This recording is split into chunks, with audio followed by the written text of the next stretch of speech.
విప్లవ ద్రోహులుగా మారి శత్రువుల ఎదుట లొంగిపోయిన మల్లోజుల వేణుగోపాలరావు ఆశన్నకు ప్రజలే తగిన శిక్ష విధిస్తారని మావోయిస్ట్ పార్టీ హెచ్చరించింది.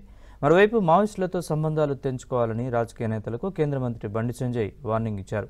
అటు ఆపరేషన్ కగార్లో భాగంగా వందలాది మంది నక్సలైట్లు ముందుకొచ్చి హింసా మార్గాన్ని వదిలి జనజీవన స్రవంతిలో కలవడాన్ని కేంద్ర మంత్రి కిషన్ రెడ్డి స్వాగతించారు.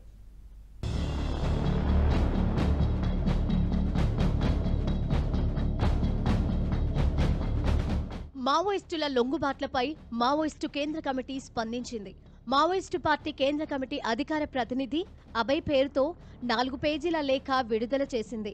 శత్రువుకు లొంగిపోయిన వారు విప్లవ ద్రోహులు అని లేఖలో తెలిపింది. సోను అలియాస్ మల్లోజుల వేణుగోపాలరావు ఆశన్నను ప్రజలు తగిన విధంగా శిక్షించాలి అని డిమాండ్ చేశారు.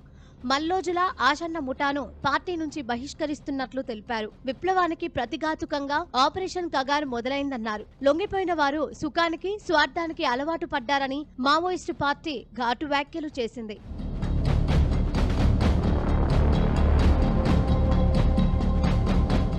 2018లో ఒకసారి పార్టీ తాత్కాలిక వెనుకంజ వేసిందని, అప్పటి నుంచి మల్లోజుల బలహీనతలు బయటపడ్డాయని మావోయిస్టు కేంద్ర కమిటీ వెల్లడించింది. 2020 కేంద్ర కమిటీ సమావేశంలోనూ తప్పుడు భావజాలాన్ని లేవనెత్తాడని వివరించింది. కేంద్ర కమిటీతో చర్చించకుండానే మల్లోజుల లొంగిపోయాడని మావోయిస్టు పార్టీ స్పష్టం చేసింది. మావోయిస్టుల లొంగుబాట్లు పార్టీకి తాత్కాలిక నష్టం మాత్రమే తెలిపింది. ప్రాణభీతితో ఎవరైనా లొంగిపోతే లొంగిపోవచ్చు, కానీ పార్టీకి నష్టం కలిగిస్తే ప్రజలే బుద్ధి చెబుతారని మావోయిస్టు కేంద్ర కమిటీ హెచ్చరించింది. మరోవైపు కేంద్ర మంత్రి బండి సంజయ్ సంచలన ట్వీట్ చేశారు.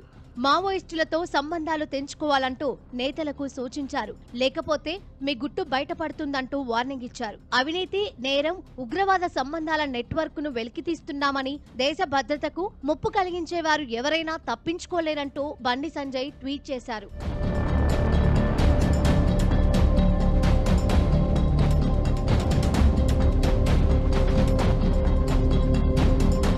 2026 మార్చి నాటికి దేశంలో నక్సలిజం హింసను పూర్తిగా నిర్మూలించేందుకు ప్రభుత్వం చేపట్టిన ఆపరేషన్ కగార్లో భాగంగా వందలాది మంది నక్సలైట్లు ముందుకు వచ్చి హింసా మార్గాన్ని వదిలి జనజీవన స్రవంతిలో కలిసిపోవడాన్ని కేంద్ర మంత్రి కిషన్ రెడ్డి స్వాగతించారు. నక్సలిజంతో అనేక జిల్లాలు అభివృద్ధికి ఆమడ దూరంలో ఉండగా నేడు దేశమంతా దీపావళి వేడుకలు జరుపుకుంటున్న సమయంలో నక్సల్స్ ప్రభావిత ప్రాంతాలు చీకటి నుంచి వెలుగువైపు అడుగులు వేస్తూ ఉండడం చాలా సంతోషించదగ్గ విషయమన్నారు. రక్తపాతం, హింస ద్వారా ప్రజాస్వామ్య వ్యవస్థలో ఏమీ సాధించలేరనే సందేశం మరోసారి స్పష్టమైందన్నారు కిషన్ రెడ్డి.